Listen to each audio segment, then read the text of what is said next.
আইপিএলে নিজের প্রথম আসরেই বাঘা বাঘা ব্যাটসম্যানদের বুকে কাঁপন ধরিয়েছেন মুস্তাফিজ। ঝড় তোলা বোলিং দিয়ে আলোড়ন তুলেছেন গোটা ক্রিকেট বিশ্বে। তার ধারাবাহিক নৈপুণ্যে মুগ্ধ দেশবাসীও, তাই দেশে ফিরেই পেলেন এমন সংবর্ধনা।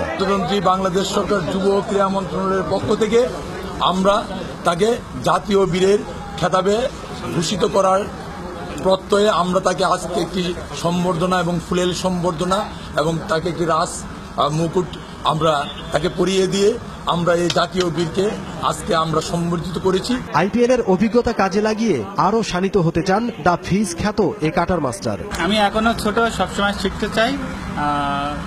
সবাই অনেকে ছিল, অনেক দেশের চেষ্টা করবো যদি আমার সামনে আরো সুযোগ থাকে এইটার ভিতর থেকে আরো ভালো কিছু দেখানো। বিদেশের মাটিতে গিয়ে ইংরেজি বলতে না পারলেও তার ক্রিকেটীয় ভাষাটাই যে যথেষ্ট সেটিও জানিয়ে দিলেন স্বল্পভাষী মুস্তাফিজ। আমি তো ইংলিশ খুব বেশি ভালো পারি না, অল্প ক্রিকেটের ভাষায় কিছু পারি। সবাই আমার কাছ থেকে বাংলা শিখতে চায়, সবাই অনেক মজা হয়।